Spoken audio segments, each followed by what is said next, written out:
Bonjour messieurs, mesdames et personnes non binaires.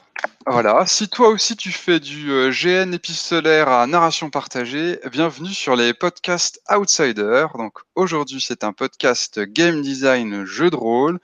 J'ai à nouveau le plaisir et l'honneur d'être avec Célène Tonon. Bonjour. Ouais, c'est une saga. C'est une véritable série à part entière de Ah ouais, podcasts. un soap opéra presque. Nouvelle saga MP3. Ouais.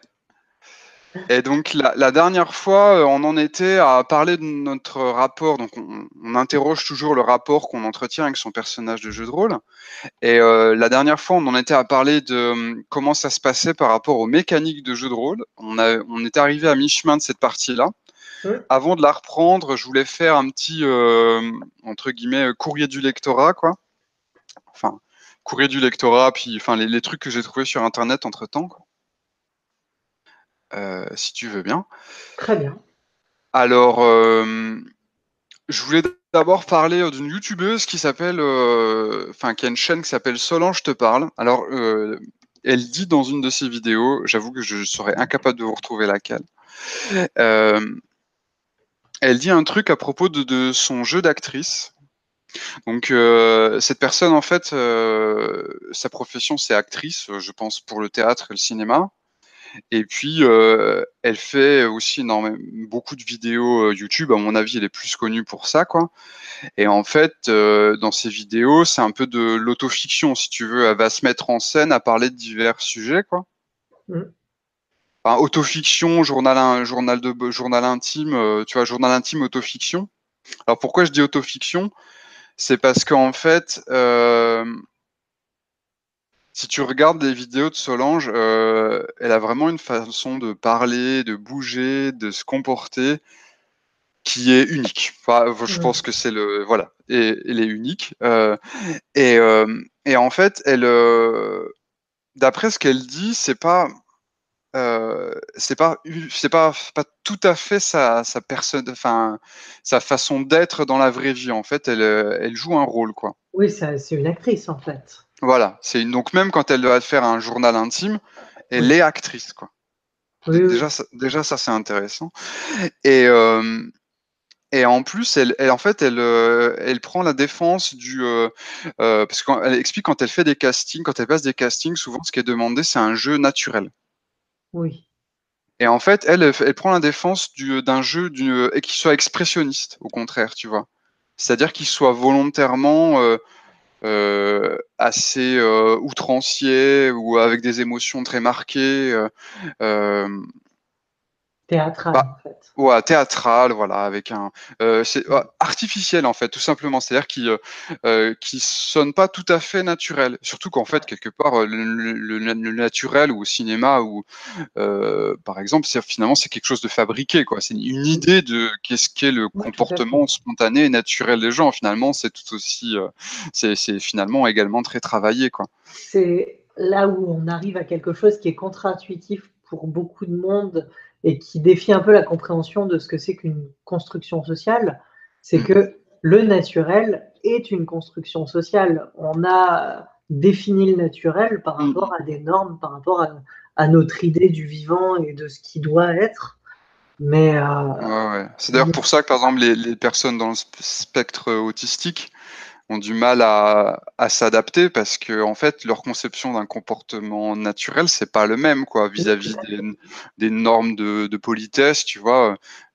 Par exemple, la personne, pour elle ça paraîtra normal de suivre une conversation tout en jouant sous la table, alors que pour des normaux-pensants ça va être vu comme quelque chose de au mieux mal poli, au pire bizarre, quoi. c'est vraiment concrètement, c'est vraiment, ça dépend de la façon dont on construit et dont on entretient dans nos structures mentales ce que c'est qu'une norme sociale, ce que c'est qu'une norme Mm. en général. Mais bref, je pense qu'on s'éloigne un petit peu du.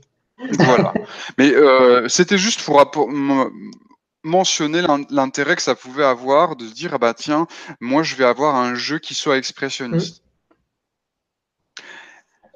Voilà. D'ailleurs, là j'ai suivi la première vidéo de Roll and Play. Donc c'est un actual play où il joue à je sais plus quel jeu. J'avoue que j'ai oublié. Je crois que c'est Héros et Dragons. Bref. Et en fait, c'est des parties enregistrées, mais jouées vraiment par des acteurs.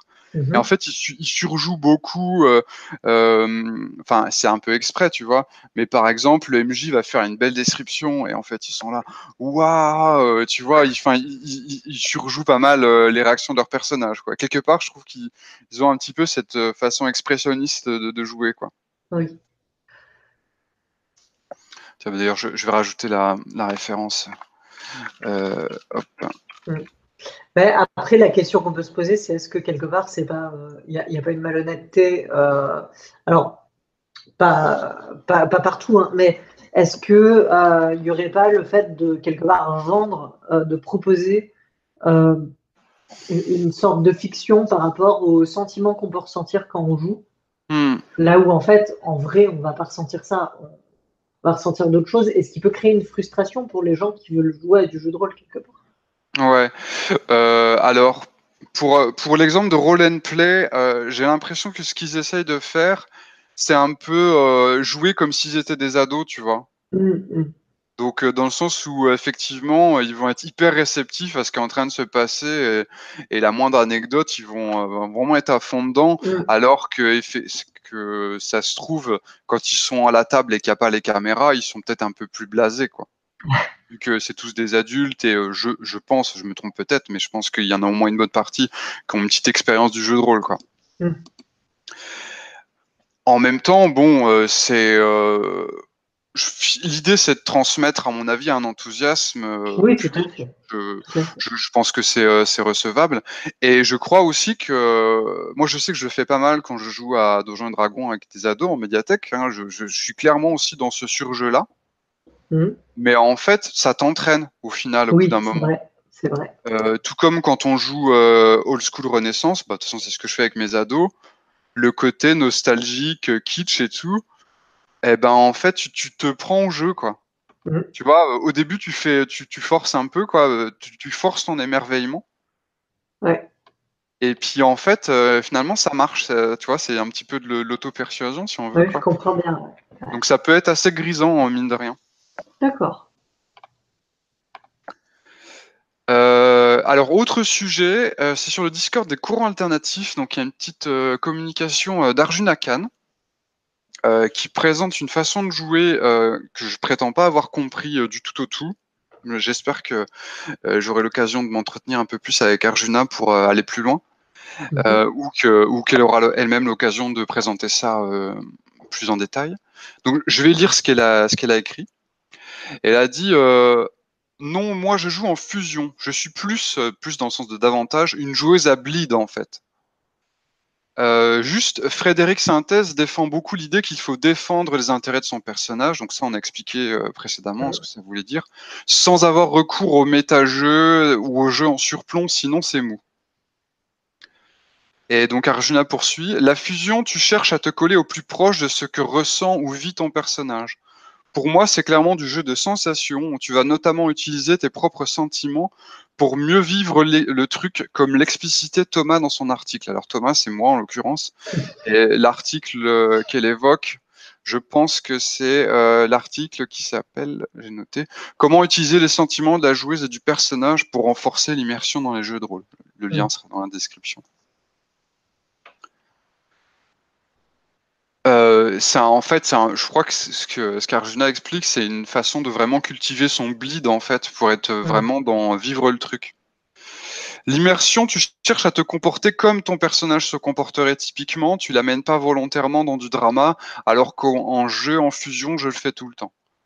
Bon, la commentaire juste perso, ça c'est une définition de l'immersion, parce que comme il y a Mm. plusieurs types d'immersion, là c'est on va dire une immersion très basée, on va dire sur la cohérence, quoi, hein. Mhm. Typiquement, si tu peux éviter une emmerde et que ton personnage en a conscience, tu vas le faire. Euh, pour moi, l'archétype du jeu à immersion, c'est Sens, donc Sens Renaissance, Sens Exalogie, Hurlement où tu vois Oui. le MJ te cache plein d'infos et tu les découvres au fur et à mesure, mais Sens c'est un peu ça aussi. Ou parfois Vampire. Donc, on a compris que les jeux en immersion, c'est pas hyper le kiff d'Arjuna. Elle, ce qu'elle préfère, donc, c'est le jeu en fusion. Et donc, elle dit l'archétype du jeu en fusion, c'est la vie de l'absent, les petites choses oubliées ou Influenza. Mhm. Alors, je crois que le point commun de ces trois jeux, en fait, c'est que c'est des jeux où tu mets vraiment les émotions de ton personnage sur la table. Ouais. Je J'ai crois. l'impression qu'on met des distinctions là où il n'y en a pas forcément vraiment. Bah, Euh, c'est dans le paradigme d'Arjuna. Oui, oui, oui, bien sûr, bien sûr. Ce que je veux dire, c'est que euh, pour moi, il n'y a pas forcément de distinction entre les deux à ce moment-là. Ouais, tu penses que les deux sont compatibles, en fait. Le jeu en immersion et le jeu en fusion, ça te paraît compatible. Bah, si on prend l'immersion dans le personnage, Hmm. euh, enfin, je sais pas, moi j'ai l'impression que ce qu'elle dit sur le jeu en fusion, c'est qu'elle joue en immersion avec une part de posture d'autrice en fait. Et Ouais, il y a de ça. Je pense qu'elle, en fait, à mon avis, elle utilise sa posture d'autrice pour aller dans la situation où il va y avoir le plus d'émotions. oui, oui, oui, oui, mais Pour ensuite, quand, je vais descendre à la cave, tu vois, exprès, parce que je sais que dans la cave, il y a un truc qui va faire peur. Et du ouais, coup, après, quand le mais truc qui fait peur arrive, à mon avis, elle rebascule en actrice, où elle vit vraiment le truc. ouais, mais en quoi c'est pas du jeu en immersion en fait? C'est vraiment ça pour moi la question par rapport à ça. Bah, je pense Euh, que dans son sens, dans l'immersion, il faut que le personnage ait des comportements cohérents et donc le style descendre à la cave alors que c'est censé être dangereux, bah, ça lui paraît pas cohérent, tu vois. mais ça fait pas partie de la définition d'immersion en fait. Enfin, de la façon dont je l'ai compris, pour Hmm. moi, dans la définition d'immersion, il y avait plus ce côté bleed, ce côté euh, bah, de vivre Tu vraiment vis le. ouais, tu vis Voilà. les émotions de ton Euh, perso, quoi, et mais inversement. pas le fait de chercher à tout prix à ne faire que. Enfin, le meilleur exemple là-dessus, c'est que si jamais ça c'était dans la définition du jeu en immersion, moi je veux pas jouer avec des gens qui jouent en immersion, hein, parce que ça veut dire qu'ils vont faire des choses, ils vont avoir des comportements antisociaux à la table. Ouais, Euh, ouais. donc, alors que tu peux jouer en immersion et essayer de jouer Sous avec les prétexte de autres, jouer leur personnage, quoi. voilà, et pas tuer un PJ au début de la partie, Hmm, hmm. et pas aller faire des atrocités aux joueuses. Enfin, pour moi, Ouais, en ouais, fait, là, bien on a sûr. une confusion du un mélange en fait entre les différents types d'immersion dont on a parlé et les postures actrice, autrice, etc., metteuse en Ouais. scène, voilà, qui sont pour moi deux spectres différents. Ouais, je pense aussi qu'Arjuna, quelque part, elle évoque la différence entre, parce que vu c'est les exemples de jeux qu'elle donne, elle évoque la différence entre les jeux à secret et les jeux où tout est transparent. Mmh. Euh, alors, si tu veux bien, je vais poursuivre un petit peu Ouais. l'échange, hein. Donc, il y a Eugénie qui réagit donc à ce que dit Arjuna sur le Discord.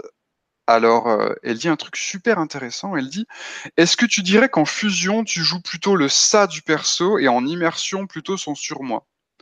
Enfin, je trouve, non mais je trouve, je sais pas, je trouve intéressant l'idée qu'on pourrait soit jouer le subconscient du perso, donc le côté, je me protège, respecte la norme, tout ça, je fais gaffe, et ou alors qu'on jouerait plutôt le surmoi dans le sens, tu vois, le côté Mmh, pulsionnel du mmh, perso, quoi. mmh. Oui, pourquoi pas, oui. Bon, enfin, je le souligne parce que je trouvais que ce côté ça sur moi était intéressant, mais Eugénie, juste après, elle dit oui, non, rien à voir au vu de tes exemples, pardon. Donc c'est un peu hors sujet par rapport à ce que dit Arjuna, mais je trouve quand même que le L'idée est concept qu'elle intéressante. développe est cool. Mmh. Donc Arjuna répond, je prépare d'ailleurs un gros article sur le jeu sensoriel, car j'ai souvent beaucoup d'incompréhension sur le sujet. Le jeu sensoriel, tout est dans le titre, tu recherches des émotions et des sensations, et contrairement aux apparences, un jeu plus forgien, plus émotionnel n'est pas forcément le plus approprié pour faire du jeu sensoriel, car ça dépend de beaucoup de facteurs. Typiquement, un appel de Cthulhu serait plus efficace qu'un prosopopée ou un Happy Together, pour moi en tout cas. Je crois que la différence entre les jeux qu'elle cite, c'est qu'appel de Cthulhu, il y a un MJ Mm. qui, à mon avis, va du coup prendre en charge toutes tes sensations. Mm. Et puis un prosopopée ou un Happy Together, c'est des jeux sans MJ où en fait tu prends en charge tes propres sensations. Mm.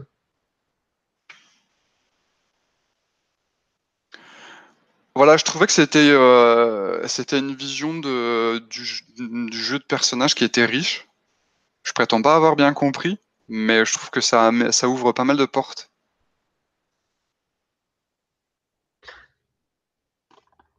Oui, je, je reste sur ce que je disais. Ok, super.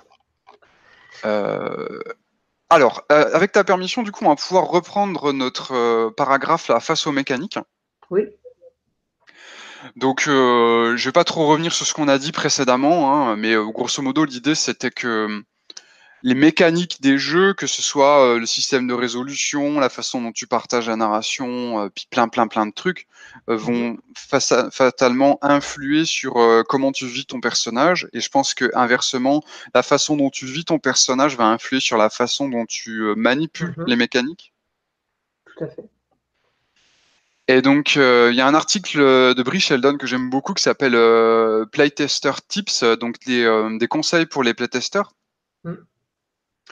Et elle donne un exemple, par exemple, c'est que si tu playtestes un jeu et que tu veux, entre guillemets, rendre service, enfin, aider à améliorer le jeu ou en tout cas bien le tester, tu vas, par exemple, si c'est un jeu à compétences, Mm. quand tu vas jouer, tu vas essayer de tester un maximum des compétences du personnage. Donc ça veut Mm. dire que finalement, ton rôle, les décisions que tu vas prendre, tu vas les prendre, tu vois, pour avoir l'opportunité d'utiliser telle compétence. Tu vois, en fait, ça va driver ton roleplay. Mm.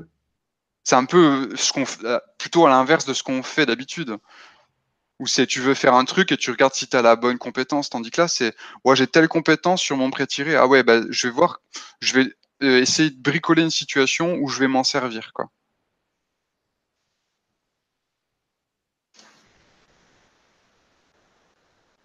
Euh, Autre aspect, à moins que tu avais une réaction, Non, non, du tout.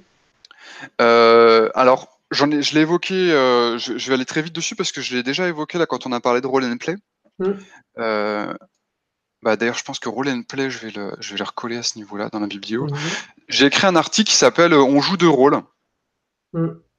En fait, c'est une façon de dire tu joues ton personnage, ça c'est une chose, mais en fait, tu te joues aussi toi-même en tant que joueuse. Mm. C'est-à-dire que ton comportement en tant que joueuse, il est quand même en partie fabriqué, quoi. Ce Il n'est qui est pas d'une en, spontanéité totale, quoi. ce qui est en soi un fait. Oui. C'est- mais là, c'est plus assumé, effectivement. Mm, mm, mm. Ouais. Il y a plein de... Je pourrais citer pas mal d'exemples, mais par exemple... bah, le truc qu'on avait dit de jouer l'émerveillement, tu vois, tu as fait un succès critique, ouah, tu vas vraiment faire ouah, super et tout, alors que si tu es un peu blasé, voire même si t'es pas dupe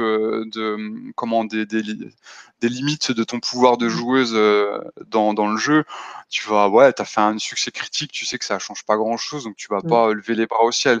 Tandis que là, quand tu joues, tu peux, alors que à l'inverse, tu peux au contraire surjouer l'émerveillement face aux mécaniques. Autre exemple que j'ai, c'est euh,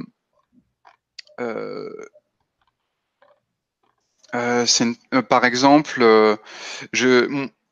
pour gérer la parole, quand je suis joueur, donc Mm. on va dire que je suis une sorte de bavard repentant, quoi. Et donc, il y avait, quand la configuration du lieu le permet, si je trouve que mon personnage, et du coup moi-même par la même occasion, a assez intervenu, c'est que j'ai déjà beaucoup parlé, je Mm. vais m'asseoir en retrait, tu vois, je vais m'enfoncer dans le canapé, Mm. de façon à ce que déjà ça va me prendre un effort d'intervenir. Et puis en plus, comme ça, quand je suis enfoncé dans le canapé, on me remarque moins. Donc on va moins solliciter mon personnage, on va plus aller vers les autres personnages qui n'ont pas forcément eu autant la parole que moi. Donc là, tu vois, c'est une posture qui est fabriquée en fait. Si je m'enfonce dans le canapé, c'est pas parce que je suis fatigué ou que je m'ennuie, c'est que physiquement, je me mets en retrait, mais en même temps, c'est une façon de mettre en retrait le personnage. Oui, tout à fait. Et la fois où j'ai poussé ça le plus loin, c'était une partie de Terre de sang, où j'ai carrément plongé mon personnage dans le coma pour qu'il soit, pour avoir moins à intervenir en fait. Mm. Et ça a fonctionné? Oui, je pense, ouais, en effet, ouais. Ça a permis de remettre le spotlight sur d'autres personnages, quoi. Parce que je trouvais que j'avais eu mon heure de gloire, quoi. Et Mm. du coup, on passait sur les autres. Oui, oui, effectivement. Et en fait, là, on évoque autre chose par rapport au personnage, hein. Enfin, c'est un petit peu ce que je disais, mais de façon vraiment très très brève, par rapport au fait de ne pas jouer des persos antisociaux aussi. Mhm. C'est-à-dire que la façon dont tu vas jouer ton personnage est influée par la façon dont tu veux aussi que ça se passe bien autour de la table. Ouais, Euh, tout à fait, ouais. c'est sûr que tu ne peux pas simplement te poser uniquement la question de que ferait le personnage, Hmm. parce que là j'ai l'impression d'aller sur du classique, hein, mais tu as un scénario à suivre, tu as une sorte de contrat social à respecter, à respecter aussi ce qu'ont envie de jouer les autres et comment ont envie de jouer Mhm. les autres. Euh, euh, le jour, je jouais à Mousquetaire de l'Ombre avec des amis, et moi, du coup, j'étais la seule à jouer un personnage féminin. Mhm. Et il y a un autre PJ qui a commencé à Courtiser ton invalider, perso? invalider la présence du personnage en disant Ok. écoute, écoutez, circulez madame, nous on travaille, rentrez chez vous, quoi. Ok. Euh, et là, du coup, mon personnage s'est imposé. Et, mais il y a quand même un enjeu de euh, bah, si ce personnage avait poussé plus loin, et il aurait pu, enfin franchement, un personnage au XVIIe siècle, un mousquetaire du XVIIe siècle, euh, devant une... T'avais les moyens techniques d'imposer ton personnage. non, il avait les moyens techniques et de cohérence roleplay de dire à Mhm. mon personnage, d'éjecter mon personnage de l'aventure en Ah oui, disant d'accord. bah, vous n'avez rien à faire ici. Et effectivement, ça aurait pas été tout à fait incohérent et il aurait pu être suivi par les autres joueurs en fait là-dessus. D'accord. Mais à quel moment est-ce que les autres joueurs pourraient ça considérer comme raisonnable de faire en sorte que tout leur personnage masculin exclut un personnage féminin de la partie Ouais, parce que c'est voilà, un ouais, c'est personnage ça, ouais. féminin joué. Et là, c'est là où on arrive à une différence raisonnable et qui paraît évidente en fait Ouais, ouais, entre ouais. ce que fait spontanément un personnage si on suit vraiment à la lettre le roleplay Mhm, mhm. et le, Bah, le le savoir-vivre, quoi. bah ouais, et puis Entre joueuses, quoi. la différence raisonnable qu'on peut mettre en place en disant oui, alors mon personnage c'est peut-être un gros con de mousquetaire du début du Mhm. 17e, et peut-être qu'il y a 4 personnages sur 5 qui sont des gros cons de mousquetaires du 17e siècle, mais peut-être aussi que ils vont estimer là que cette nana-là qui est là dans une situation qui semble incongrue, et ben, ils vont accepter son coup de main et ça va s'intégrer et on va s'arranger pour que ça se passe bien, quoi. Ouais, Euh, voilà, ouais. sans que ça paraisse d'ailleurs trop abusé, mais en intégrant des spécificités, en intégrant un cadre historique, enfin, et finalement, ça s'est très bien fait. Mhm. Ouais, Ça ouais. s'est- Ou au pire, au pire, si on trouve pas la cohérence narrative ou historique, il y a peut-être un moment où il faut dire, on passe en mode, on passe dans la couche sociale et on dit socialement, enfin entre nous, entre c'est ça. vraies personnes, on veut que ça se passe comme ça et puis tant pis pour la cohérence, quoi. En plus, il y a vraiment moyen, en fait. Mhm. Bah En oui. plus, il y a vraiment moyen. Enfin, moi, je veux pas, je veux pas entendre dans le sens où je trouve ça, c'est des raisonnements fallacieux quand on me Mhm. dit que les femmes dans l'histoire, elles ont jamais rien fait, Ouais, ou ouais. quand on te dit que il y a des périodes dans l'histoire où on ne pouvait rien faire en tant que femme. Oui, Alors, oui, il y a plein de contre-exemples, en effet. Ouais. même dans les périodes les plus dures, même dans les périodes Mm. où les possibilités étaient les plus limitées, bah, on a toujours fait des trucs en vrai. Parce que on a toujours été là, on a toujours représenté à peu près la moitié de la population quand même, voire un peu plus. Et bah oui, Mm. même quand c'était hyper dur et hyper limitant, bah, on a toujours tiré notre épingle du jeu d'une façon ou d'une autre. Et Tout à fait, ouais. le fait de ne pas nous intégrer dans les histoires, c'est en soi une réécriture de l'histoire. Ouais. Donc voilà, euh, Mm, mm, c'est mm, mm. c'est possible, c'est juste que euh, du coup, tu fais forcément une distinction entre euh, suivre à la lettre ton personnage avec les biais que tu lui imagines aussi, Mm, euh, et le contrat social autour de la table bien où sûr. tu mets peut-être ou de l'eau dans ton vin par rapport aux présomptions que tu aurais, ou euh, des, des aménagements en disant oui, enfin là on va peut-être laisser jouer tout le monde, quoi. Ça roule. Euh, pour aller pour poursuivre en fait là sur le sujet. Mm. Donc j'avais pris une note. Donc je crois que j'en ai déjà évoqué dans les précédents podcasts, mais une expérience qu'on avait fait d'une partie grandeur nature qui s'appelle Ho'oponopono et Mm. qui est joué dans le cadre de l'univers de Milvaux. Alors je vais faire super rapide hein, du coup, parce que je crois que j'ai déjà expliqué. Hein. C'est donc c'est un mini GN en fait qui dure en Mm. comptant les ateliers, ça dure 2 heures et demie quoi. Et en fait, on va en forêt, c'est censé être dans un contexte post-apo, on joue une famille dysfonctionnelle. Donc on Mm. commence par expliquer quels sont les problèmes de la famille. Donc ça c'est méta, quoi, c'est le background commun qu'on établit au départ, quoi. Quelle est la place de chaque personnage dans la famille, ainsi de suite. Et donc la maladie frappe la famille, donc là aussi on définit ce que c'est. Et puis ensuite, en fait commence un rituel de guérison qui s'appelle Ho'oponopono, qui est censé chasser la maladie au sein de la famille, qui consiste, bon, pour le faire vraiment simple, hein, à se dire ses quatre vérités et puis à se pardonner en fait. Mm. Euh, et donc pendant le jeu proprement dit, il y a en théorie, enfin, on a quand même je crois qu'on avait un safe word verbal puis un safe word gestuel. Mm. Mais hormis ces deux safe words que dans le cas du test, on n'a pas utilisé, on a juste, à part dans les ateliers, il n'y a pas de méta-jeu du tout, quoi. Mm.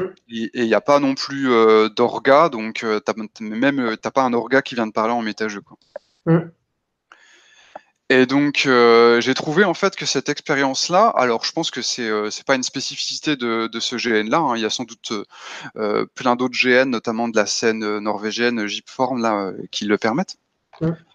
Ça permettait d'habiter son personnage en permanence et en même temps de jouer totalement l'émotion, ce que permet moins le jeu de rôle. Alors, je vais m'expliquer.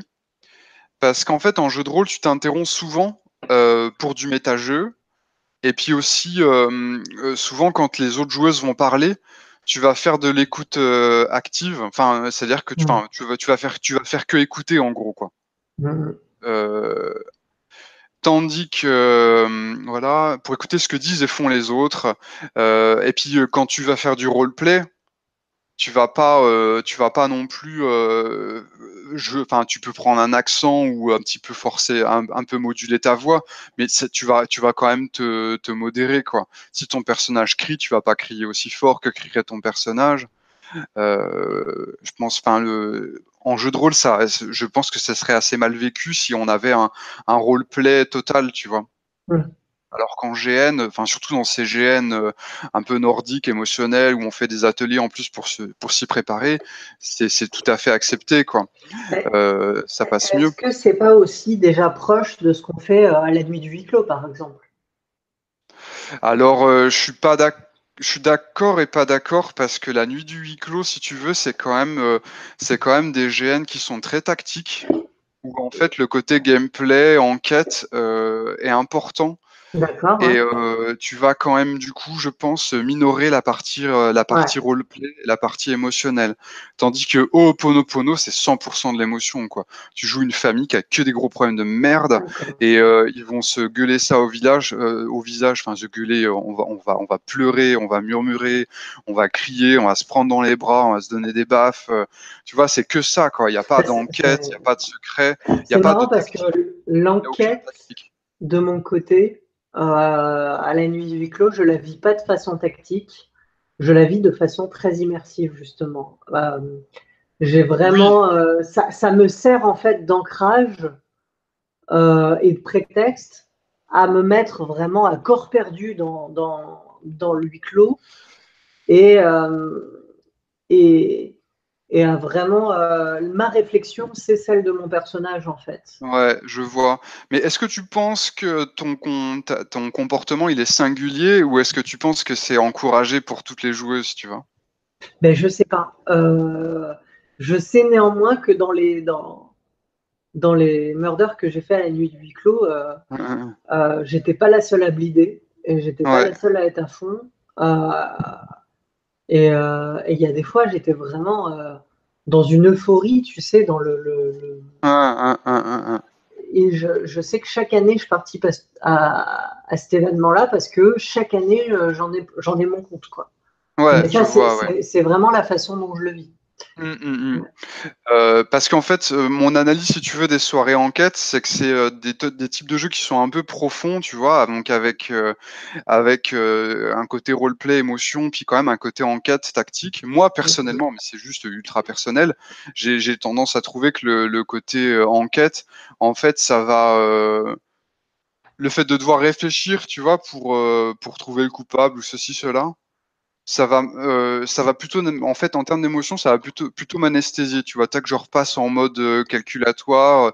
J'ai l'impression d'être D'accord. plus joueur que personnage quand je fais ça. Ah, d'accord. Je te vois tout à fait faire comme tu fais. Moi, c'est pas une posture que j'arrive à avoir. J'ai Ouais. besoin d'un truc qui soit plus intense, plus resserré, où ça va être plus court et on sait qu'on va être là que pour l'émotionnel, tu vois. Qu'on va se D'accord. prendre un gros shoot. Mais c'est, par contre, tu vois, au lieu que l'enquête soit prétexte à émotion, on a un contexte plutôt, c'est plutôt un drama qui est prétexte à émotion. Le Hmm. côté narratif qui va porter l'émotion, bah là, ça va être le drama, quoi. Et comme quoi, et c'est vraiment intéressant parce que moi, j'étais persuadée que ma façon de jouer et de m'investir dans la soirée enquête, c'est la façon de tout le monde. Tu vois. Mhm. C'est pas que j'en étais persuadée, c'est que j'avais même pas réfléchi. Mais je pense que j'atteins ces états que tu décris, je les atteins régulièrement, mais pas tout le temps, pas durant les 4 heures. Je pense aussi la durée, tu vois, est importante. Et aussi, je pense que je me régule socialement, tu vois. Hmm. C'est-à-dire, par exemple, les trucs comme la relation amoureuse en soirée enquête, je vais vraiment le jouer hyper, enfin, j'en ai déjà parlé, mais hyper feutré, notamment parce qu'en plus, on n'a pas du tout d'atelier au départ, Hmm. tu vois, pour prendre quelqu'un dans ses bras ou des choses comme ça.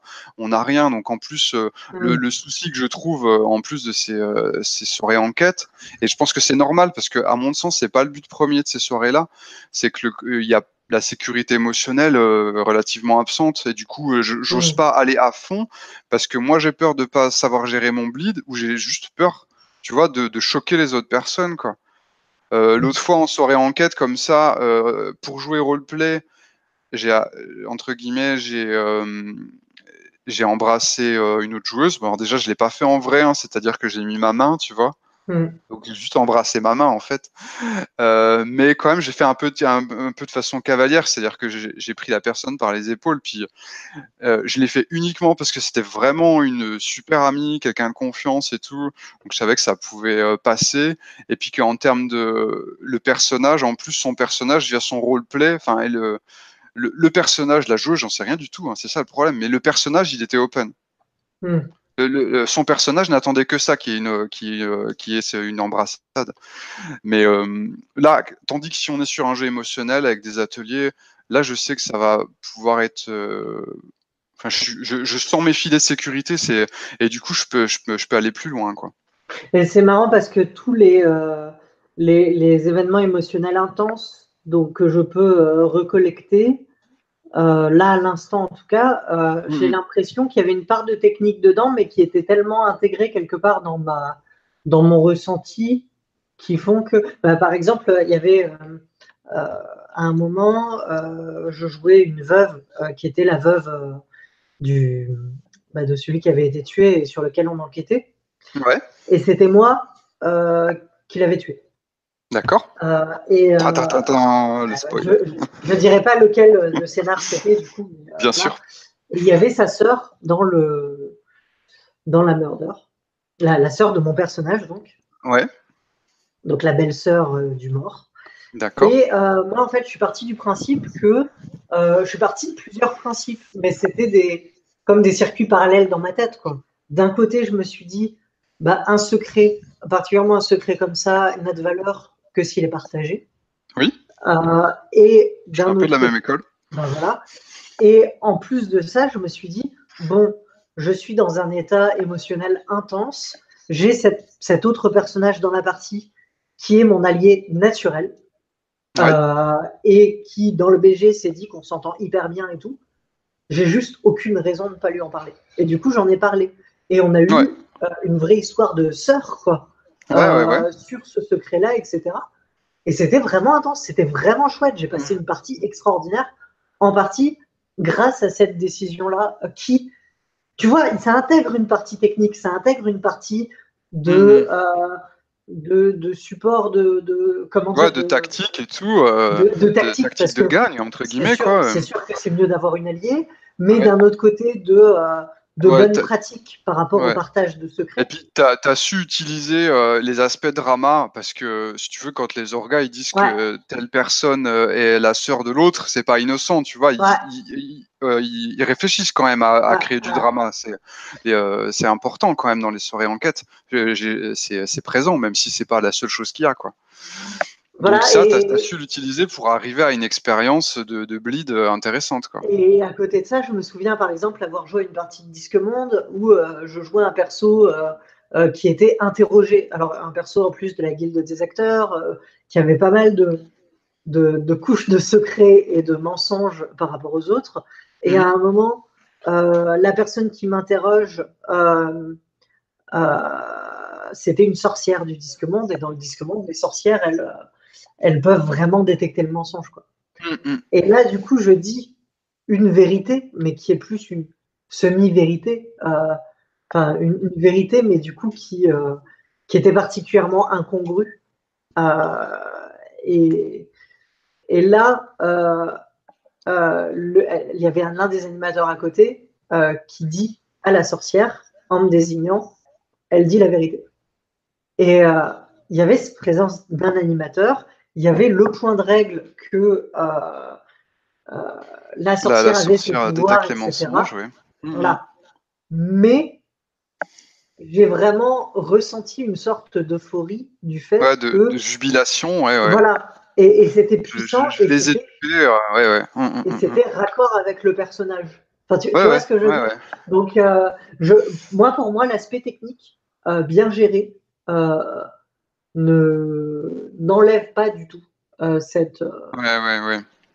Ouais, ça me renvoie à un concept qui s'appelle le FIRO, qui est là, dans les jeux tactiques, qui est cette autorisation que tu as à triompher, en fait, quand tu as bien joué. Ouais, Enfin, quand tu as bien joué, quand tu as joué gagnant, en fait. ouais. Et en fait, dans la situation que tu décris, il y a vraiment un moment à la fois de Firo et de Bleed, quoi. C'est un peu les deux en même temps. C'est super grisant. Ouais, très, très intéressant. Je voulais donc finir sur mon exemple là de Ho'oponopono Milvaux. Donc la particularité qu'il y avait, c'est que même quand tu jouais pas, c'est-à-dire que c'était un autre personnage ou un autre groupe de personnages qui était vraiment sur le entre guillemets sur le devant de la scène, sur l'intrigue principale, quoi. tu jouais quand même, c'est-à-dire que tu jouais la réaction, quoi. Soit enfin, de façon assez théâtrale d'ailleurs, parce qu'il y a vraiment l'importance de est-ce qu'on était assis, est-ce qu'on était debout, est-ce qu'on était mobile, immobile, quelle tête on faisait quand on apprenait telle révélation, tu vois, ou même des trucs en contre-champ. Par exemple, moi, ce que j'aimais bien faire, c'est mon personnage s'était donné pour mission de protéger le reste du groupe, mais ça l'avait vachement endurci, tu vois. Et aussi, il était vraiment en proie à des angoisses perpétuelles. Donc, à chaque fois que j'avais un petit moment de libre, ce que je faisais, c'est que j'écoutais s'il y avait des bruits dans la forêt. J'étais aux aguets, je regardais, tu vois. Et donc, même quand t'étais pas vraiment en train de jouer, t'étais toujours dans une posture. Et tu donnais à voir ça aux autres. Mm. Enfin, il y a des moments où j'écoutais à peine ce que disaient les protagonistes principaux parce que j'étais focus à regarder un joueur ou une joueuse qui était lui aussi dans cet état de réception, mais qui avait une posture super intéressante, tu vois, Mm. ou une intensité dans le visage, quelque chose comme ça, quoi.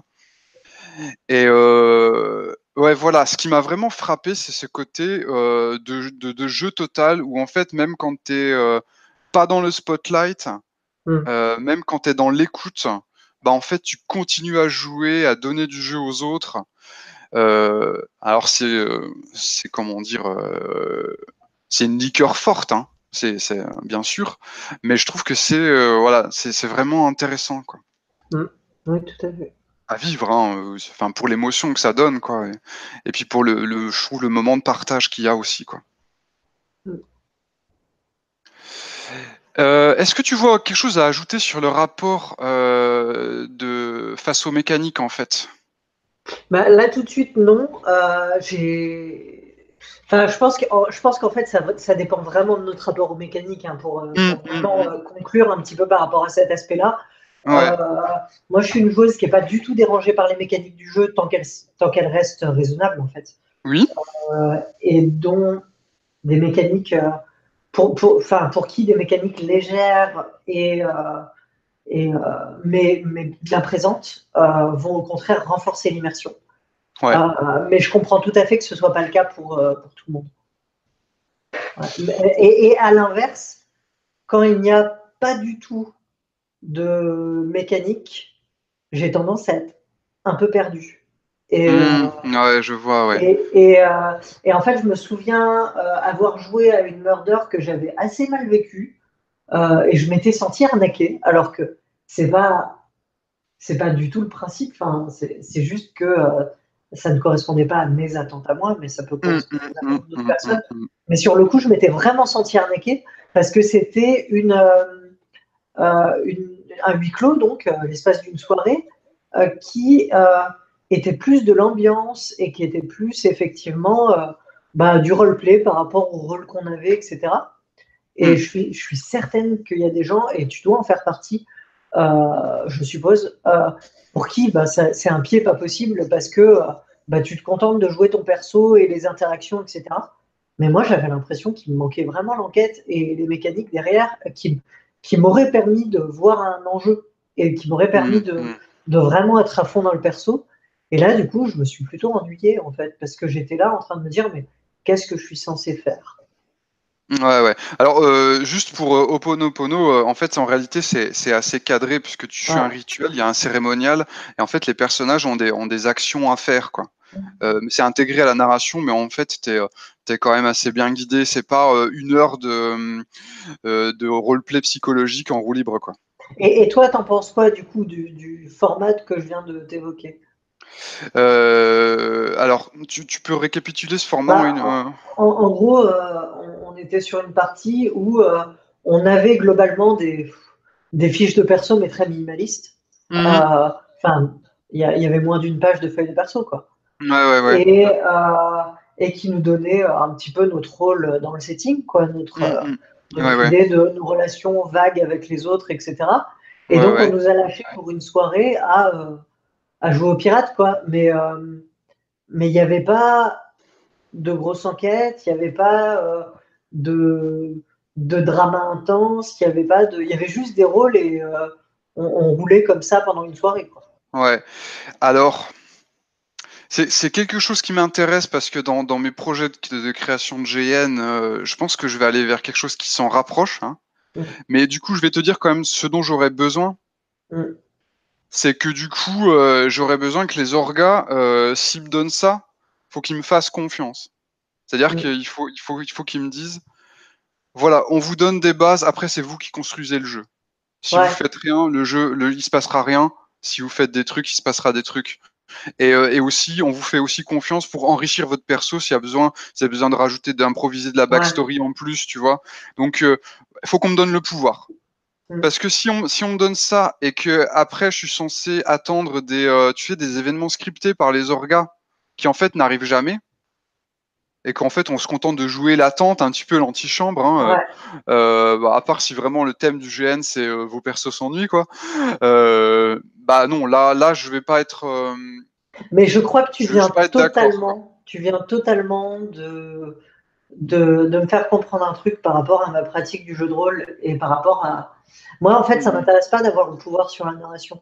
Euh, Ouais. j'en veux pas de ce pouvoir-là parce que justement, j'ai l'impression qu'il contribue à me briser une partie de mon immersion. C'est Euh, évident parce que du coup tu te dis ouais j'ai une mission, enfin il faut que j'amène du jeu. Tandis que quand tu es dans l'antichambre à attendre un événement auquel tu vas réagir, ouais, l'immersion dans le personnage me paraît plus forte. Ouais. et c'est pour ça que je vois les jeux sans MJ, alors d'un œil avec curiosité, je veux dire, et avec intérêt quand même, parce que j'y joue avec plaisir de temps en temps, aussi pour Mm. l'expérimentation et le côté qu'est-ce qu'on va en sortir, etc. Mais euh, c'est pas mon kiff premier, quoi. Ouais. Parce que cette, ce pouvoir sur la narration, vraiment, fondamentalement, j'en veux pas en fait. Ouais, très bien, ouais. Mais je crois que la bonne nouvelle, c'est que en fait, dans un jeu sans MJ, un jeu qui repose en fait sur enfin, ou tout jeu qui repose sur vraiment la prise d'initiative des joueuses pour Mm. construire de l'histoire, il n'y a pas besoin que toutes les joueuses le fassent. Oui, bien sûr. Donc, je pense que s'il y a, allez, mettons la moitié des joueuses qui veulent jouer immergées dans leur personnage et plutôt dans la réaction ou dans la cohérence roleplay, elles peuvent le faire si l'autre moitié, elles sont en posture d'autrui et amènent le jeu, tu vois. Mm. Tu vois ce Alors, que je veux dire, ce quoi? que tu veux dire, c'est que les jeux sans MJ, en réalité, sont des jeux à anarchie de maîtrise. Ouais, c'est ça, c'est-à-dire que je pense qu'il y a une partie des joueuses qui vont se dire, ok, moi, au moins la moitié du temps, j'ai une posture de MJ. Mm. Tu vois, par le biais de mon personnage ou en prenant le contrôle des décors et des figurants. Et donc, je participe à fournir de la matière pour celles qui ont plus envie d'être immergées dans leur personnage. Ouais, moi, c'est ma façon de voir le jeu sans MJ. Oui, effectivement. Mais du Du coup, coup, ça ouais, permet que tout le monde prenne son fun, en fait. moi, par exemple, dans les jeux de rôle, quand je suis joueuse, hein, j'adore les jeux à secret. Justement, Hurlement, je prends mon pied de façon Ouais. extraordinaire parce que euh, j'ai vraiment l'impression de découvrir le monde en même temps que mon personnage. Ouais, il y a un raccord entre toi et le personnage, un raccord de sensation, Ouais, notamment, un raccord cognitif. ouais, Ouais, bah justement, parce que là, on voulait parler de face à l'imprévu, donc c'est essentiellement, ouais, effectivement, le jeu caché et le jeu en transparence, hein. mm, On avait déjà parlé avec le lycée des Encolis, notamment, oui. hein, où tu avais expliqué c'était quoi l'intérêt qu'il y ait du jeu des secrets. Ouais, Je pense qu'on avait donc moi, qu'est-ce que j'ai noté je vais dire ce que j'ai noté en général sur le jeu caché. ouais, Euh, c'est une façon de jouer où certaines joueuses, entre parenthèses souvent le MJ, cachent des informations aux autres. Ça peut être des règles, ça peut être de l'univers, des révélations. Bon, typiquement, lycée des Encolis, c'est surtout une révélation qui est cachée. mm, Ça peut être des motivations des personnages, des attentes des joueuses, des événements hors champ, où il peut y avoir des apartés. mm, Donc, l'avantage, c'est que ça génère du jeu à mystère, du jeu à suspense, une meilleure immersion dans le personnage, hein, comme on l'a dit. Parce qu'en fait, il y a une synchronicité entre ce que toi tu ignores et ce que ton personnage ignore. Et c'est mhm, aussi, ça permet un apport plus digeste de l'information. mm. Parce que finalement, t'es pas obligé d'assimiler, par exemple, tout l'univers dès le départ. On va te révéler des bouts d'univers au fur et à mesure. Donc finalement, c'est plus facile à gérer, quoi. Là, par exemple, le lycée des Ancolis, c'est vrai que le twist de fin, comme au début, quand tu l'as pas, ou voire même qu'il y a peu d'indices, du coup, tu peux vachement te concentrer sur d'autres aspects du jeu, quoi. T'as pas besoin d'anticiper le twist. Oui, Une fois que... oui, je pense que la connaissance des secrets du jeu nuit à l'immersion, clairement. Ouais. Ça nuit vraiment à la. Néanmoins, ça peut contribuer à d'autres formes euh, de plaisir de jeu. Voilà, Ouais. en fait, je pense que ça dépend vraiment de ce qu'on recherche, du coup. Et c'est évident. Euh, Et justement, donc à l'opposé, on a le jeu transparent. Bon, à l'opposé, c'est un continuum hein, parce qu'il y a des trucs qu'on oui, cache, des trucs qu'on montre. Hein. Je renverrai au podcast Radio Rolly sur la transparence où Lille Clérance explique ça super bien. alors juste pour t'interrompre 2 secondes, on le voit Oui, bien par rapport à des jeux comme, on l'a évoqué tout à l'heure par rapport à Vampire, mais on oui, peut en parler par rapport à L5R aussi ou à d'autres jeux comme ça, hmm. qui sont des jeux potentiellement. Alors, À secret. L5R est pas fait pour être un jeu à secret, mais il peut l'être dans une certaine mesure. Euh, Mhm. c'est des jeux à gros BG Ouais, avec énormément de choses et tellement que tout connaître, c'est dur. Honnêtement, c'est dur. Il faut vraiment être passionné. Il faut vraiment. Voilà. ouais. Mais oui, néanmoins, toutes les informations sont accessibles.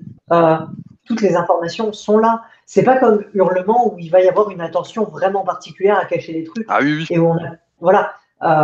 Vampire, tu vas sur le wiki, il n'y a pas de problème, quoi. Tu as tout. Mais en même Et temps, des fois, tu as des MJ qui vont demander aux joueuses de pas aller sur les wikis.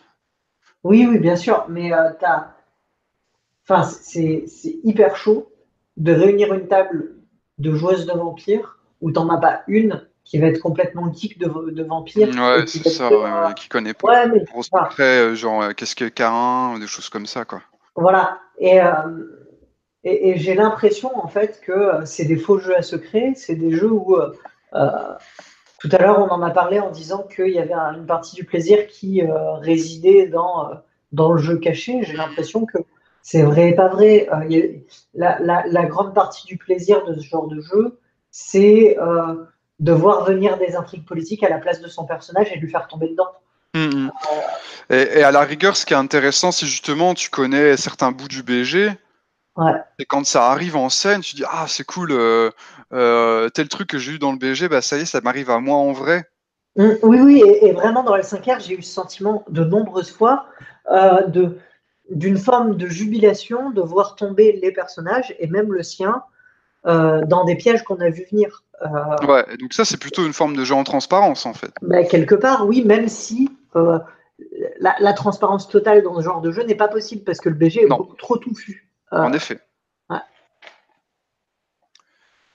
Euh, Ouais, donc le jeu transparent, donc moi comme je le définissais, donc c'était une façon de jouer où toute l'information, que les règles, les univers, les révélations, les motivations des personnages, les attentes des joueuses aussi, hein, ça c'est important, et les événements hors champ est connu de toutes les joueuses. Alors là ce que je décris c'est un absolu. Hein. Euh, Ça génère du jeu en sécurité, parce qu'en fait on joue carte sur table, donc je pense que pour la sécurité émotionnelle on prend moins de risques. Si tu le fais en jeu en secret, tu as intérêt à avoir certaines techniques pour rattraper les éventuels incidents. je suis d'accord et pas d'accord. Ok, Mais tu peux continuer, je reviendrai dessus. comme tu veux. Ça responsabilise toutes les joueuses dans la réussite de la partie. C'est un peu moins c'est le MJ qui doit être garant de la réussite de la partie, quoi. Ça offre à chaque joueuse, enfin encore que, hein, là Ouais, je pense que je je pourrais me suis d'accord et contredire pas moi-même. d'accord Hein. aussi. Ouais. Parce que tu vois, bah, par exemple, quand je joue à Inforenza, c'est un jeu en transparence totale. Mais en même temps, comme c'est moi l'auteur du jeu, que j'ai amené le jeu, que je suis facilitateur, que j'explique le jeu, J'ai l'impression que les joueuses, tu vois, si la partie est insatisfaisante, elles vont peut-être faire poser une plus grosse responsabilité sur ma tête que sur la leur, quoi. Ouais, en fait, peut-être que c'est compliqué. Alors, que ce soit par rapport au jeu en sécurité ou par rapport à responsabiliser toutes les joueuses, Mhm, tu as des tas de situations de jeu en transparence. Certes, il n'y a pas d'informations cachées, mais la mhm, façon dont vont réagir les gens, enfin, je veux dire, tu peux mettre des thèmes hyper durs et traumatiser des joueuses avec du jeu en transparence, en fait. mhm, mhm. Tu peux aussi avoir dans du jeu en transparence des joueuses qui jouent pas le jeu et qui vont euh, partir du principe que toutes ces infos en transparence sont accessibles par le personnage et qui vont faire une forme d'anti-jeu encyclopédique avec ces informations. Enfin, j'ai l'impression qu'en fait, ce que tu dis, c'est vrai dans une certaine mesure et dans un certain setting Mais qu'il y a des contre-exemples qui où il y sont a des nombreux moments en où en fait. fait, ouais, ouais. Attends, j'avais un exemple pour aller dans ton sens. Mm. C'était, ah oui, non, ça allait pas vraiment dans ton sens. Mais si, dans le sens où, par exemple, en termes de sécurité émotionnelle, effectivement, le jeu en transparence, c'est pas forcément la panacée, quoi. Il y a un truc que je pratique depuis quelques temps. Bon, alors tu vas sans doute trouver que c'est contre-immersif, mais bon, des fois j'ai tendance un peu à sacrifier l'immersion à la sécurité émotionnelle. C'est par exemple de faire une preview de scène. Mm. Typiquement, je vais dire, par exemple, là j'ai envie de jouer une scène où mon perso va tirer un coup de revolver sur le tien.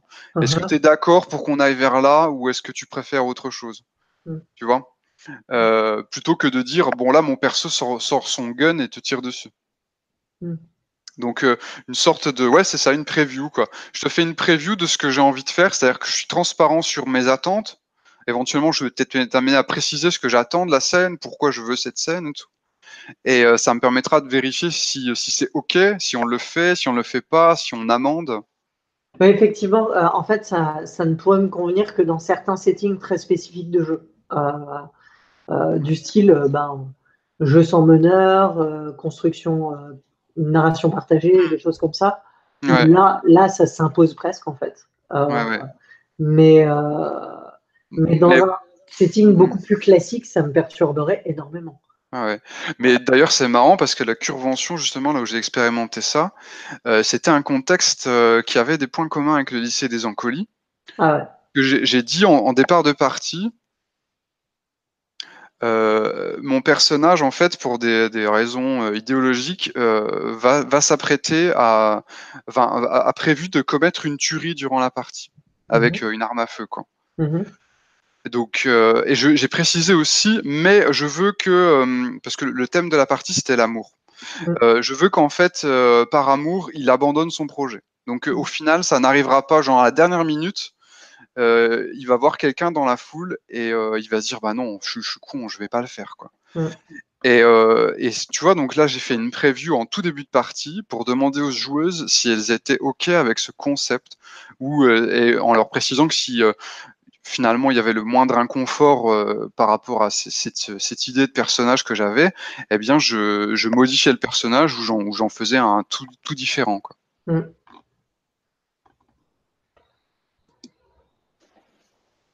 Oui, oui, oui, là, c'est vraiment quelque part l'extrapolation du concept, quoi. Ouais. Ouais. Mais du coup, c'est pas, on est d'accord, c'est pas du tout immersif, hein. Enfin, ton immersion, tu vas la trouver autrement, je pense, en faisant un effort, à mon avis, conscient d'oublier que tu es au courant, tu vois, pour vivre l'émotion de. Par exemple, si tu veux, dans cette partie-là, j'ai trouvé que les joueuses étaient super investies. En fait, elles sentaient qu'il y a un problème avec mon personnage qui s'apprêtait à faire une grosse connerie. Mm. Elle arrivait à débloquer des indices, tu vois, comme quoi possiblement il y allait avoir un acte violent et tout. Et donc ils ont vraiment joué les personnages qui essayaient d'empêcher le pire, tu vois, qui flippaient et tout.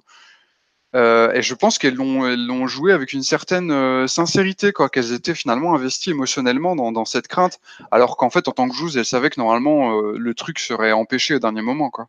Ouais, j'ai l'impression que moi, au contraire, Un jeu en transparence vraiment totale me donnera plus l'impression d'écrire un bouquin avec des amis que de jouer. Hmm. Bah, de toute façon, à mon avis, c'est la grande leçon de cette série, hein, c'est que on a toutes et tous un rapport différent quoi, à Oui, notre c'est sûr. personnage. Ben, Quoi. ça, on le savait déjà, mais c'est Ouais, ouais, confirmé, effectivement. ouais, ouais, bien sûr. Euh, et donc, du coup, j'avais petite réflexion là-dessus, c'était sur le fait de bien jouer la réaction de nos personnages face à la Mm, révélation de mystère. mm, Alors, car j'ai noté un truc un petit peu cryptique. Ouais, la mort de l'auteur, c'est-à-dire que la mort de l'auteur, c'est une façon de jouer où on se fiche un petit peu des intentions de l'autrice du jeu, la mhm. personne qui a écrit le livre de base ou le scénario, pour se concentrer sur ce que nous on veut joueuse, quoi. Ouais, Et aussi sur aussi on se concentre sur notre interprétation du scénario plutôt que d'essayer de se demander ce que l'autrice du scénario ou du jeu a voulu dire. ouais, Donc, on fait un petit peu comme si tu avais trouvé un livre de base qui s'était écrit tout seul, tu vois, où il n'y avait pas à se poser la question de qu'est-ce qu'a voulu, qu'est-ce que l'autrice avait dans la tête. Et du coup, par exemple, je pense que du coup, une partie de la réussite de la partie et on va dire du talent et du coup conféré à la réceptrice. Donc, par exemple, mm, quand tu découvres un mystère, la façon dont tu vas jouer ta réaction par rapport au mystère, ça va avoir une grande part de responsabilité dans la qualité du jeu, en fait. ouais, Euh, C'est-à-dire que tu peux sublimer une révélation en jouant bien à l'impact. ouais, ouais, ouais, tout à fait. Mais c'est sûr que sublimer comme ça par la réaction, ça permet aussi d'avoir une interprétation différente. Ouais, sur l'idée qu'on peut sublimer une révélation, ouais, vraiment, c'est-à-dire qu'on peut travailler notre capacité en tant que réceptrice de comprendre, interpréter, extrapoler et s'émerveiller. Mm, Voilà. Et donc voilà, c'est pour ça que je trouve que ce qu'ils font dans Roll and Play, c'est pas mal de vraiment jouer l'émerveillement. Mais enfin, je pense qu'il faut le jouer avec une certaine sincérité, quoi. Hein, mais oui, oui, oui. euh, alors, toujours sur la transparence, il y a un truc qui, alors, une forme extrême de transparence, c'est quand la fin est connue d'avance. Mm, Alors, pas forcément de tout le monde d'ailleurs, hein, mais je vais donner un exemple pour être plus clair. Je joue une partie de la Clé des nuages, donc c'est un jeu un petit peu, on va dire, c'est du Indiana Jones, mais super symbolique, psychologique. C'est vraiment axé sur, ouais, sur la symbolique des révélations que tu vas découvrir, tout ça. Et donc, moi, je jouais un mage qui était en quête du plat suprême pour se faire pardonner de son père.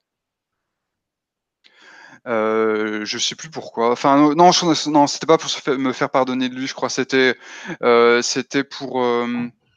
pour l'impressionner, en fait. Tu montrais que j'étais vraiment un grand cuisinier, quoi. mm. Et en fait, je fais toute une quête initiatique pour aller à la quête du repas, enfin des ingrédients merveilleux, de la recette suprême, tout ça, machin. Et en fait, pendant que je suis à faire ma quête, eh ben mon père, le père de mon personnage, hein, mon père meurt en fait. Mm. C'est-à-dire que quand je reviens avec mon plat, ben, c'est trop tard, il est décédé. Et ça, en fait, en tant que joueur, je le savais d'avance. Enfin, en tout cas, j'ai tout fait pour le provoquer, quoi. Plus on avançait dans le jeu, plus je savais que j'allais raconter ça. Le fait qu'il y avait une sorte de morale qui était préprogrammée, c'était que finalement, il aurait mieux valu qu'il passe du temps, que mon personnage passe du temps avec son père, tu vois, Ouais, plutôt que de partir dans cette quête et d'être éloigné de lui, tu vois. Et donc, quel plaisir ça m'a apporté en fait. C'était une forme de jeu cathartique, tu vois. C'est-à-dire que j'ai joué cette direction pour expérimenter ce que ça faisait. C'est-à-dire pour ressentir le truc que ça allait me faire quand, au final, ma quête s'était révélée complètement absurde. mm. C'est pas une sorte de plaisir masochiste quelque part, là? Bah, masochisme, mais du masochisme en sécurité, en quelque Oui, sorte, oui, quoi, oui, hein. mais Parce quelque que je part. contrôle mon expérience, pas mal, quoi. Mais oui, on essaie d'atteindre un bleed fort, quoi, et tout, ouais, tout à Et fait, qui ouais. n'est pas forcément un bleed positif. Je veux dire, c'est un Ah bah bleed oui, qui est. c'est là, bah, tu joues pour bader, en fait. Ouais, ouais, effectivement. Ouais, c'est ça, ouais. Et puis en même temps, t'as le côté cathartique où tu te dis, t'en tires aussi une leçon de vie, tu vois, tu te dis peut-être que moi dans la vraie vie je ferais autrement, que je passerais peut-être plus de temps avec mes proches plutôt que et passer du temps éloigné d'eux pour faire des œuvres qui vont les impressionner, tu vois. Mhm. Ouais, Donc c'était hyper personnel en plus comme réflexion que j'ai menée, quoi. effectivement. Bon, ceci dit, il y avait quand même du secret dans ce jeu, c'est que j'avais pas annoncé ça à la joueuse en face de moi. Donc elle avait pas toute l'équation. Donc elle, la révélation finale, elle l'a découverte. Ce qui est quelque part très très ironique parce que du coup la surprise n'était pas pour toi qui jouais le personnage. Mais pour la joueuse. Et d'ailleurs, la joueuse avait plutôt une posture de MJ, parce que, ouais, en fait, c'est dans ce jeu, l'autre joueuse, elle joue le décor, quoi. Ouais. Donc en fait, c'est la MJ finalement qui a été plus surprise que le joueur, Et quoi. ça c'est assez intéressant le fait que Ouais, l'imprévu finalement était un imprévu pour le cadre, ouais, pour ouais, la ouais. personne qui jouait le décor. Ça je trouve Mm, ça mm, mm. original effectivement. Ensuite là pour revenir à ce qu'on disait sur des podcasts précédents, tu étais vraiment Mm. sur une posture d'autrice. Ouais, ouais, ouais. Mais en même temps, personnellement, je pense que j'ai une capacité à jongler. Oui, oui, oui, oui. Entre les deux, c'est-à-dire que, enfin, moi personnellement, enfin, en capacité, c'est pas une capacité en fait, enfin, je l'ai pas choisi, mais j'arrive à, enfin, il se trouve que je vis quand même, je suis capable de vivre le personnage et enfin, d'être actrice et autrice en même temps, quoi. Ouais, ouais. Enfin, moi, je sépare pas tellement les deux en fait. Je vis les deux en même temps, quoi. En fait, c'est une question qu'on pourrait se poser. C'est est-ce qu'on peut être réellement totalement actrice? Est-ce que ça existe comme posture? Ah, c'est compliqué parce qu'il faudrait presque que tu oublies. Je crois qu'on avait parlé du jeu The Game, du film The Game de David Fincher, Je l'ai pas où vu, donc je finalement. pense pas en avoir parlé. Alors, on pourrait dire que c'est une sorte d'expérience de pensée où là, tu es le plus actrice possible. Ouais. Donc, en fait, c'est un film de David Fincher Mhm. euh, où s'appelle le héros joué par Michael Douglas et un mec riche qui s'emmerde, Mhm. pour faire simple. Il s'emmerde dans la vie et en fait, il y a son frère qui lui dit moi j'ai joué à un jeu et ça a changé ma vie de ouf quoi. C'est enfin un shoot d'émotion totale et tout. Ouais, enfin, je te préviens, ça coûte 1 million de dollars, mais franchement c'est à faire, tu devrais le faire. Et puis bon bah comme il s'emmerde, il fait ouais ok, bah mais franchement, enfin moi je suis trop blasé, enfin j'y crois pas à ton truc. Enfin, je vois pas comment un jeu pourrait me faire vivre une expérience de fou quoi. Et donc il donne 1 million de dollars. Et puis là le jeu commence quoi.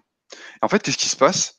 Eh ben, il y a des gens avec des armes et tout qui essayent d'assassiner Michael Douglas. Donc il se dit mais c'est quoi? Mais je suis tombé sur des fous et tout. Dans quoi je suis tombé? Enfin là, il y a plein de gens qui le courent, qui essayent de le buter. Il rencontre une nana, ils ont une histoire d'amour. Je suis désolé, hein, c'est hétéro comme c'est comme ça. Mais bon, bref. Je suis Et pas puis hétérophobe. ouais, ouais, bon, c'est cool. Et en fait, ça monte vraiment comme ça vers un climax où il tue son propre frère parce que son frère s'avère faire partie de la conspiration contre lui, tu Mhm. vois. Enfin, il le tue sans faire un peu exprès, c'est un peu moitié un accident, quoi, mais il finit par tomber dans une verrière, faire une chute qui, on pense, mortelle, quoi. Mhm. Et en fait, alors attention, gros spoil, hein, je spoil the game de David Fincher, hein, spoiler, spoil. En fait, tout ça, c'est pour de faux. D'accord. C'est-à-dire que son frère à qui il a tiré une balle dans le buffet se relève en pleine forme, tu vois. En fait, toutes les armes qui étaient utilisées dans le jeu, c'était des armes à blanc. Et toutes les personnes avec qui il a interagi, c'était des gens qui étaient dans la confidence. Alors, y compris, et c'est là où ça va loin, y compris son amoureuse, en fait. Et donc, en fait, c'est un cas extrême où, si tu veux, il est hyper en posture d'acteur, parce que quelque part, même si on a dit que c'était un jeu, mais on pourrait dire qu'il est quasiment pas au courant que c'est un jeu, en fait. Et presque, si on voulait aller plus loin, et si vraiment on était des sociopathes, bon, je vais pas dire sociopathes parce que je vais faire de la, bon, ce serait un peu oppressif. Si on était des super manipulateurs, on pourrait dire, tiens, on va prendre tel ami, et en fait, on va jouer un rôle, tu vois, autour de lui faire croire des trucs et voir comment il réagit. Et tu vois, cette personne va être en posture d'actrice totalement, parce qu'en fait, elle n'est pas au courant que c'est un jeu. En fait, je suis d'accord et pas d'accord, parce qu'il y a une Vas-y, notion dis-moi. qu'on a un peu oubliée au passage, c'est celle de consentement.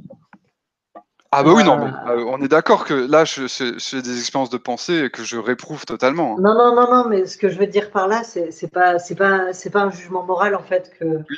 que je mets, c'est que en fait, pour que tu aies un jeu, le jeu doit être séparé de la réalité. Ouais.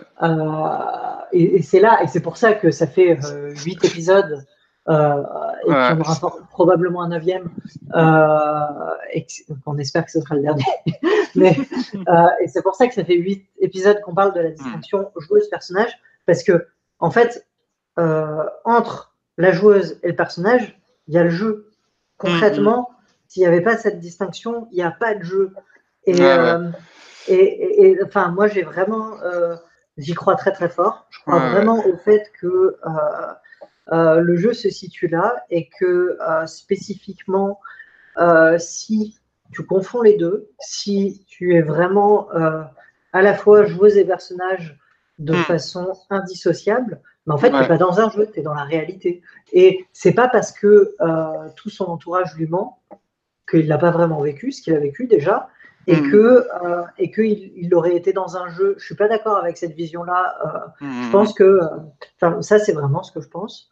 Je pense que on a rupture de consentement parce que c'est pas Ouais. parce qu'il a donné 1 million de dollars et qu'il était d'accord pour jouer au départ que après il était toujours d'accord pour jouer. Et à partir du moment où Ah en oui, fait, effectivement, tout voilà. le film, il arrête pas de demander que le jeu s'arrête, qu'il n'avait pas signé pour ça, hein. Et donc il joue pas en fait. Ouais, ouais. Ah non, il joue pas du tout, oui, Voilà. effectivement. Ouais. Voilà.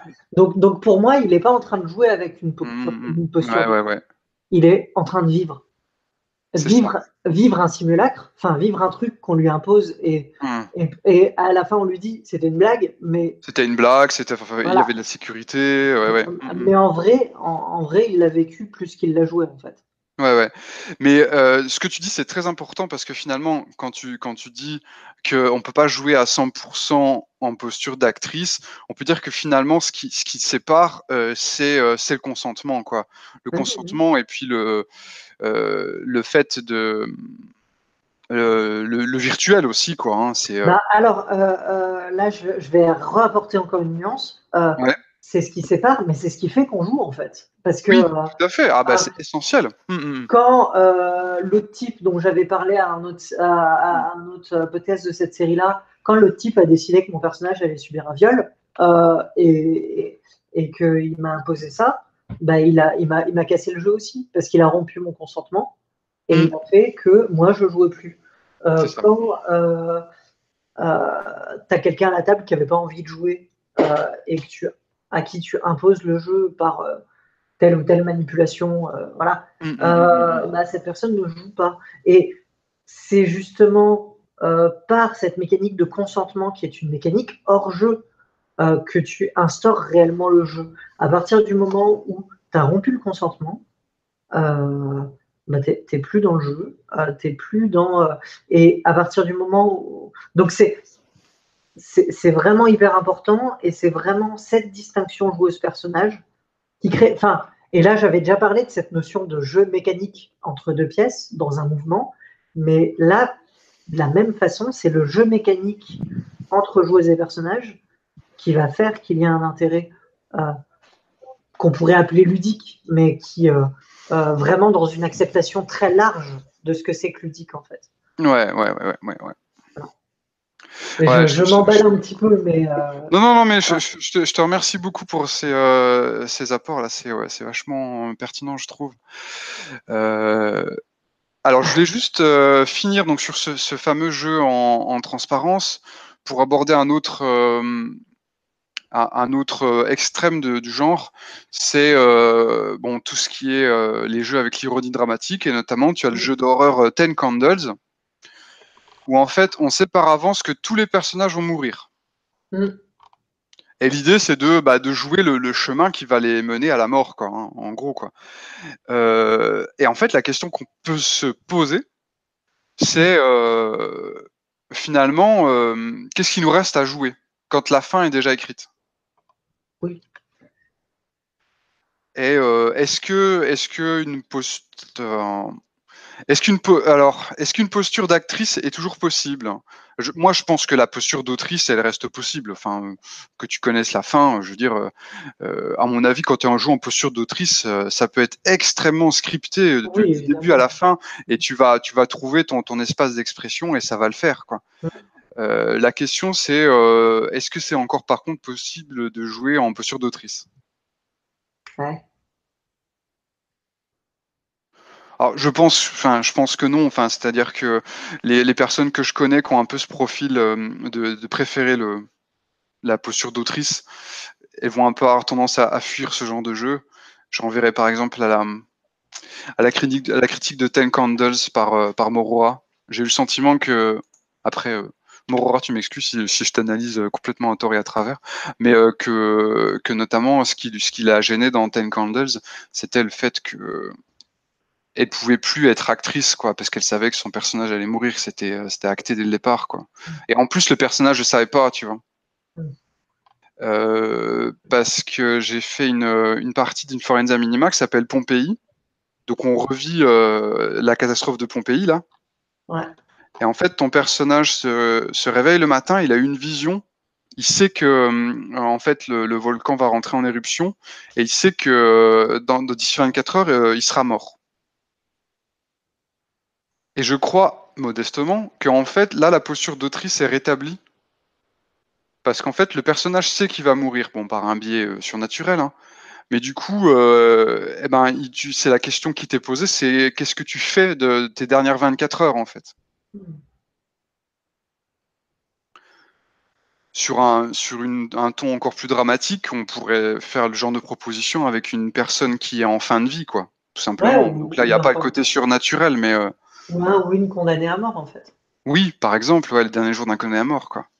Et là, je crois que la posture d'autrice est de nouveau possible. Alors, ouais, mais est-ce qu'on confond presque avec la posture d'actrice, en fait? Ouais.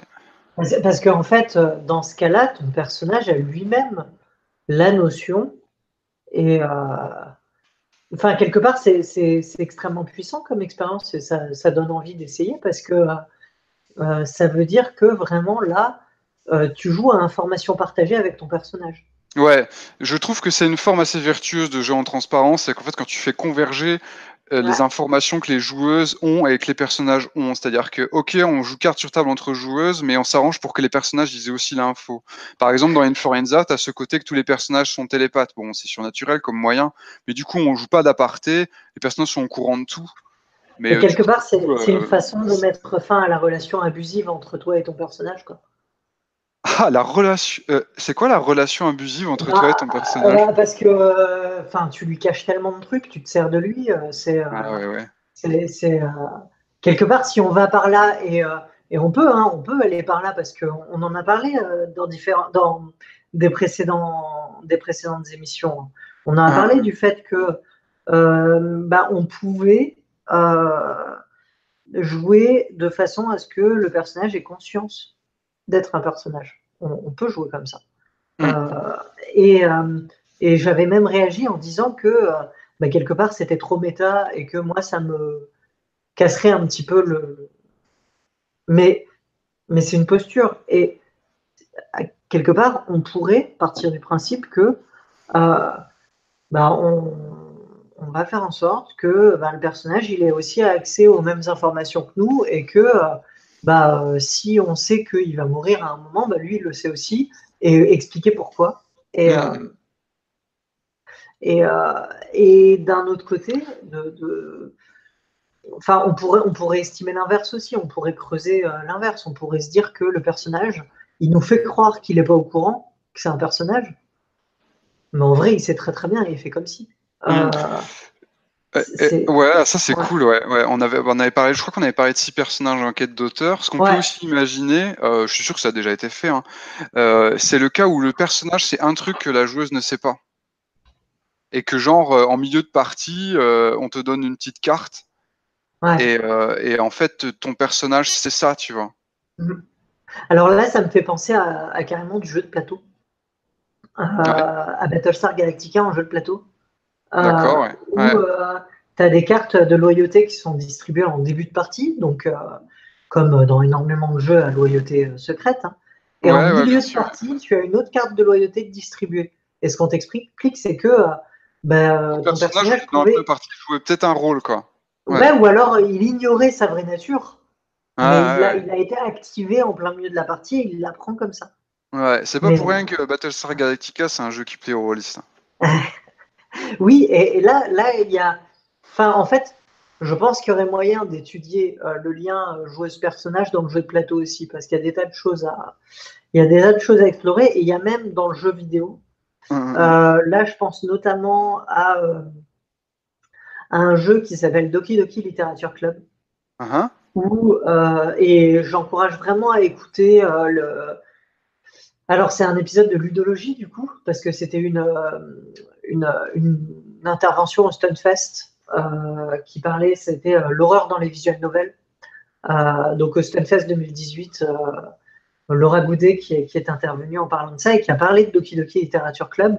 C'est vraiment intéressant, ça dure une petite heure. Ok, Euh, très et bien. c'est vraiment intéressant parce qu'elle parle justement du fait que quel est le statut du personnage principal qui, au bout d'un moment, s'efface totalement et on peut se demander s'il y a vraiment encore un personnage principal au bout d'un moment. Et quels sont le statut des PNJ qui, eux, brisent le quatrième mur et te disent non, mais je sais que je suis un PNJ en fait. Ah ouais. Ah. Et là, c'est vraiment, et c'est pas pour rien que c'est un jeu d'horreur, hein. Il y a vraiment une horreur psychologique qui est intense. Euh, Moi, quand j'ai quitté le jeu, euh, j'étais pas sûr d'être vraiment sorti du jeu parce que en fait le jeu te fait vraiment aller fouiller dans ses fichiers, etc. Ouais, ouais, ouais. Euh, donc tu as une partie du jeu qui se passe dans l'arborescence de ton ordinateur et même quand le jeu est lancé, il y a un moment où il va te chercher le nom d'utilisateur de ton PC pour Ah oui, t'interpeller. ah, c'est Enfin, pervasif, quoi, ouais. c'est vraiment très intense et comme je disais, les PNJ ont conscience d'être des PNJ en fait. Euh, donc, en fait, on parle du jeu de rôle depuis le début, mais il y a des choses à explorer aussi dans d'autres médiums, en fait, dans d'autres Ah oui, médias. bah, Ouais. d'ailleurs, c'était quand même la note d'attention au tout début, hein, et je pense quand même on s'est permis d'aborder Oui, tout à fait. d'autres médias, mais oui, oui, je trouve que effectivement, c'est comment tu vis ton personnage, c'est hyper transversal, quoi, hein. Mm, mm, Ouais, ouais, tout à fait, hein. Mais enfin, c'est vrai que un visual novel ou un jeu dont vous êtes le héros, moi, j'imagine bien le truc où tu mènes une enquête et puis genre vers la fin, tu découvres qu'en fait l'assassin c'est toi, quoi. mm. Et toi qui joues, hein, pas Ah, Ah oui, ah oui, non, d'accord. Ouais, puis ce côté pourquoi pas, pervasif, pourquoi ouais, pas. d'accord. Bah oui, J'avais pas oui. imaginé ça, mais pourquoi pas, ça m'en fout. Mais oui, je pense qu'il y a des tas de choses de possibles, en fait, et on en est. Enfin, c'est des choses qui ont déjà été expérimentées, mais Sans je doute, pense oui. on peut les creuser encore plus loin. Il y a plein de Ouais, choses à ouais. faire. C'est vraiment extrêmement riche, et il y a, je pense qu'il y a tout un champ de jeux, tout un type de jeu qui pourrait émerger de ça, et qui se rejoint dans d'autres médias aussi, qui ne sont pas du jeu. En film, t'as Ring, par exemple. Je sais pas si tu connais Ring. Si, si, si, mais du coup, Ouais. explique-moi plus, hein. Le principe, c'est que le film parle d'une cassette que quand tu la regardes, tu vas mourir Oui. et que tu vas être tué par la perso principale. Sauf Mhm. que c'est exactement le film que tu es en train de regarder. Ah, je me rappelle plus de ça. Ah oui, d'accord. Et donc, il y a vraiment, ouais, effectivement, tu te dis, ouais, je vais peut-être dans la vraie vie, je vais peut-être vraiment mourir, quoi, si je Et regarde rien. bah oui, on te dit, le film que tu es en train de regarder, en fait, regarde, dans le film, on est en train de te montrer que toutes les personnes qui l'ont regardé, elles sont mortes. Elles ont été Ouais. tuées. Et donc, Hein, toi aussi, toi qui regardes ce film, tu vas mourir. c'est cool. Et en fait, on crée une sorte de vertige logique, hein, Mhm. euh, et sur une Mhm. confusion, là, cette fois-ci, personnage du film, spectateur, spectatrice. Mhm. Ouais. Donc, c'est des choses euh, qui sont déjà explorées dans une certaine mesure, mais que je pense qu'on n'a pas fini de défricher totalement. Ok. Donc là, je crois qu'on en est à peu près à 1h20 de podcast. Il nous reste deux parties qui sont face à l'intériorité du personnage et face au collectif des joueuses, suivi d'une conclusion générale. Est-ce que tu préfères je pense que tu préfères qu'on garde ça pour un dernier podcast conclusif, hein. Je pense que ce serait vraiment cool, effectivement, de pouvoir prendre le temps et pas Ouais, de se dire on va conclure à la non. va-vite. On a Ouais, quand même une série qui on mérite. va pas speedrunner dans ces deux derniers Ouais, chapitres, ouais, tout à fait. je pense qu'on a une série qui mérite vraiment qu'on. Et en fait, là, j'ai volontairement bien détaillé mon avis sur le jeu cathartique et sur l'ironie dramatique parce que euh, en partant de ce principe-là, en fait. Hmm. On a dit qu'on prenait son temps, qu'on posait bien les choses. Voilà, Je pense on est là pour découvrir. On est entre c'est nous, ça. en famille, c'est cool. Donc, Mais oui, je suis ravie d'avoir exploré ces trucs-là. J'ai appris des nouveaux trucs aussi. Voilà. bah écoute, c'est le principal, c'est qu'on ait des petites épiphanies. Ouais, C'est valable pour moi. J'espère que c'est valable pour vous qui nous écoutez. Bon, vu comment on a avancé, je pense qu'il n'y aura pas de réaction directe à ce podcast-là. oui, Mais bon, pour le dernier podcast, je vais continuer, on va continuer de surveiller les internets et oui, tout peut-être à faire fait. encore une ou deux révélations à découvrir, quoi. Et on sera ravis de pouvoir conclure l'exploration de ce lien, de ce rapport joueuse-personnage. Et ouais, messieurs, mesdames et personnes non binaires, un grand merci pour votre écoute. On vous Au envoie du love. revoir. Salut!